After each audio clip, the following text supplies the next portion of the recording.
Salut à tous, c'est Otakult, on se retrouve pour le Jump de la semaine, un numéro marqué par de sacrées surprises, notamment au niveau du classement. Sinon je vous rappelle que vous pouvez vous procurer les Shonen Jump chez mon partenaire Japan Deal World. Au passage, on vous fera gagner tous les jumps du mois de juin d'ici quelques jours sur Twitter, donc restez à l'affût. Pensez donc à me follow sur mes réseaux, principalement Twitter et Insta, les liens sont disponibles en description, et sur ce, place au générique.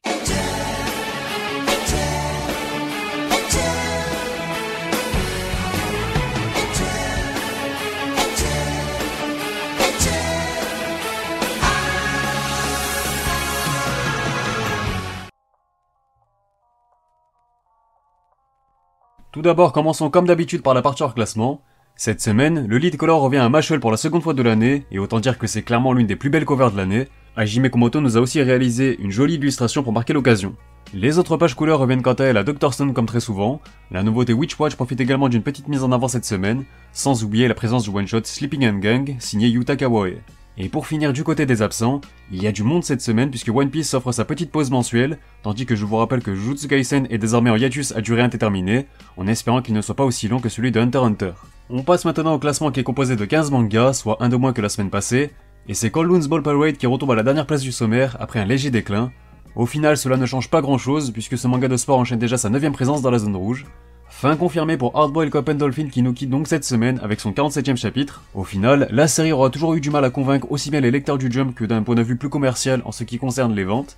Son 5ème et dernier volume paraîtra en octobre prochain, et on peut surtout noter que l'éditeur de Ryohei Itamura a précisé qu'il fallait attendre avec impatience la prochaine série de l'auteur. L'addition est assez salée pour ITLC qui enchaîne quant à lui un 10ème trio de fins consécutif, un constat assez terrible qui semble clairement prévoir le pire pour cette série, une série qui a tout l'air d'être la prochaine victime qui risque une annulation pour faire de la place aux prochaines nouveautés annoncées.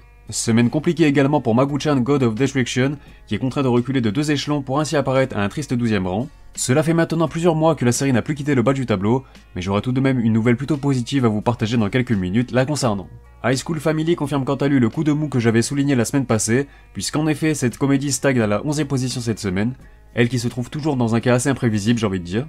Gain de 2 positions pour Undead Unluck qui regagne enfin le top 10, une première depuis le Jump numéro 23, des performances toujours aussi timides mais ça reste un point positif à relever malgré tout, en espérant qu'il aille chercher des top 5 maintenant, car il serait temps que la série passe un cap encore une fois.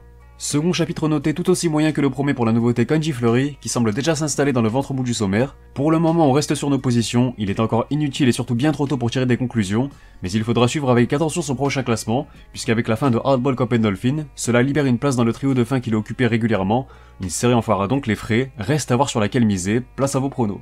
Retour assez calme dans le classement pour Ayakashi Triangle, mais j'ai envie de dire que ces 2 pages couleurs consécutives lui ont fait du bien, puisqu'il s'offre une 8ème place synonyme de retour dans le top 10, c'est déjà mieux que les semaines où la série frôlait la zone rouge. Pas de changement à la 7ème place puisque la comédie Mien Roboko se contente de tenir sa position, inscrivant ainsi une 22ème présence sur 23 possibles dans le top 10, jolie performance tout de même malgré les apparences. Belle semaine pour nos espions de Mission Yozakura Family qui repartent enfin de l'avant en remontant de 3 étages, s'offrant ainsi la 6ème place après avoir stagné pendant 3 semaines au 9ème rang. On n'avait plus vu la série aussi haut dans le sommaire depuis le Jump numéro 21-22. Sakamoto Days fait quant à lui partie des mangas les plus en forme actuellement du magazine, puisqu'il regagne le classement à la 5ème place, enchaînant ainsi sa 3ème présence consécutive dans le top 5, ce qui avait été récompensé la semaine dernière par un lead color. Nos mages de Black Clover effectuent également leur grand retour dans le classement cette semaine, après avoir profité d'une petite semaine de pause. Cela dit, ils échappent de peu au podium, mais se satisferont bien entendu de cette belle 4ème place.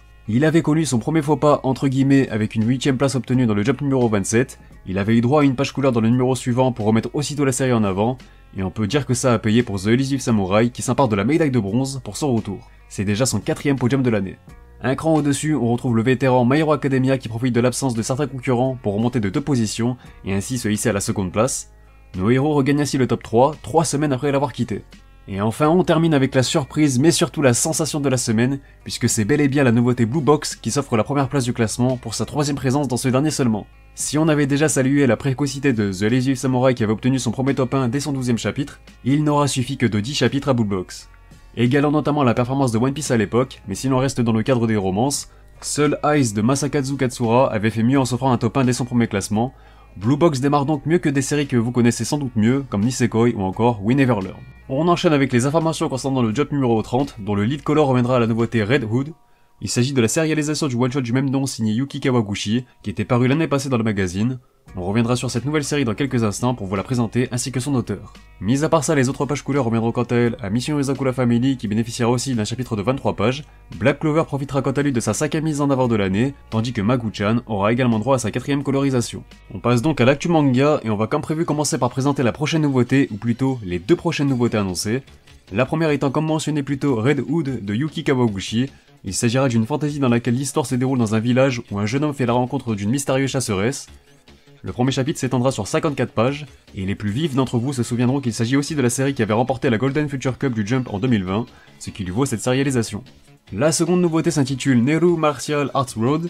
Celle-ci a la particularité d'avoir déjà été publiée exclusivement dans le Jump numérique sous le format d'une série courte de 4 chapitres en septembre 2020. Les éditeurs ont donc flairé le potentiel d'Iraga Minya, qui nous racontera les aventures de Neru, un jeune garçon qui a lu un livre riche en secrets. Il a appris seul les arts martiaux et tente d'intégrer une école prestigieuse de cette discipline, qui est réservée aux enfants de différentes familles du milieu. Dites-moi quelle nouveauté vous hype le plus, mais en tout cas ça promet. On enchaîne avec une petite actu pour Ayakashi Triangle, puisque son tout premier sondage de popularité a été lancé cette semaine. Malheureusement, il est accessible seulement aux lecteurs et acheteurs du Jump, puisque les votes se font via des cartes postales distribuées dans le 29e numéro du Jump. Donc voilà, c'est un petit peu dommage, mais je vous partagerai les résultats. Et dans la même veine, la bonne nouvelle pour Magu-chan, au-delà de sa page couleur prévue pour la semaine prochaine, est que la série va bénéficier à son tour de son propre sondage de popularité, dans les semaines à venir également. La série a également été nominée pour le Tsugi Nikuru Manga Award, en compagnie de Blue Box, Witch Watch, Sakamoto Days, The Elusive Samurai et Mien Roboko. Il y a pas mal d'actualités concernant My Hero Academia cette semaine, voici en tout cas la couverture du manga basé sur son film World Heroes Mission. Ce dernier sera bien entendu dessiné par Kohei Horikoshi, mais surtout distribué à 1 million de personnes qui assisteront au film au Japon. Il sera aussi proposé dans un format roman prévu pour le 6 août au Japon. Une exposition en couleur de Kimetsu no Yaiba se tiendra du 26 octobre au 12 décembre 2021 à la Mori Art Center Gallery de Tokyo.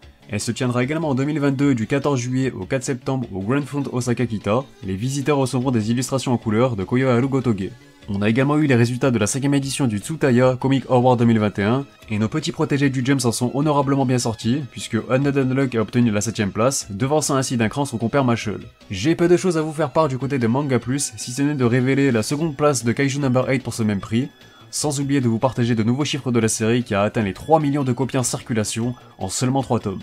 Vous pouvez aussi noter que les séries Kaiju No. 8, Ron Kamono Hashide Range Detective et Dandadan, dont je traite l'actualité de cette rubrique, ont toutes les 3 été nominées pour le Tsugi Nikuru Manga Award 2021 dans la catégorie web, donc les séries numériques. On enchaîne avec les sorties japonaises du mois de juillet, mais pour le moment j'ai simplement la couverture du 6ème volume de A-Gravity Boys à vous partager, il faudra patienter jusqu'à la semaine prochaine pour les autres. Du côté des sorties françaises, seul le 41ème opus de Haikyuu est paru chez Kazé cette semaine, il ne reste plus que 4 tomes avant la fin de sa parution française. Concernant l'actu anime, je vous partage un nouveau visuel du film Jujutsu Kaisen 0, avec notamment le chara-design du personnage de Yuta Okotsu. Le film My Hero Academia World Heroes Mission s'est quant à lui offert un nouveau trailer. Je rappelle que ce dernier sortira le 6 août prochain dans les salles japonaises. On a aussi eu des nouvelles informations sur le second cours de la 5ème saison de l'anime. L'opening intitulé Merry Go Round sera donc interprété par le groupe Man with the Mission, tandis que l'ending Uso Janai sera interprété par Sushi Sakiyama. Un nouveau visuel clé a aussi été révélé pour ce second cours qui entamera l'arc Endeavor Agency, qui débutera donc le 26 juin, soit avec l'épisode de cette semaine. Côté gaming, j'ai enfin une date à vous partager pour le jeu de Demon Slayer qui sortira donc le 14 octobre prochain au Japon. Les dates internationales et donc européennes n'ont pas encore été révélées. On continue avec le Top Shoseki de la semaine du 7 au 13 juin 2021, et comme c'était un peu juste pour moi cette semaine, il n'y aura exceptionnellement pas d'analyse. Je vous laisse cependant avec quelques chiffres en vous précisant juste que le premier tome de Cold Wounds Ball Parade n'apparaît même plus dans le top 500, ces chiffres sont donc inaccessibles, ce qui illustre encore son échec. Et enfin on passe au Top Oricon concernant la semaine du 7 au 13 juin 2021 également. Comme pour le Top Shoseki, je vous laisse avec les chiffres et vous donne donc rendez-vous la semaine prochaine pour refaire un point analyse.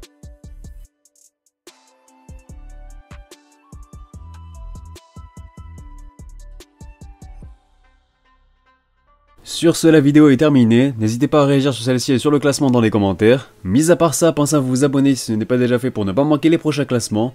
Vous pouvez aussi me rejoindre sur Twitter, Instagram et Discord, lien en description. Quant à moi, je vous dis à bientôt pour de prochaines vidéos, portez-vous bien et surtout, on se reverra.「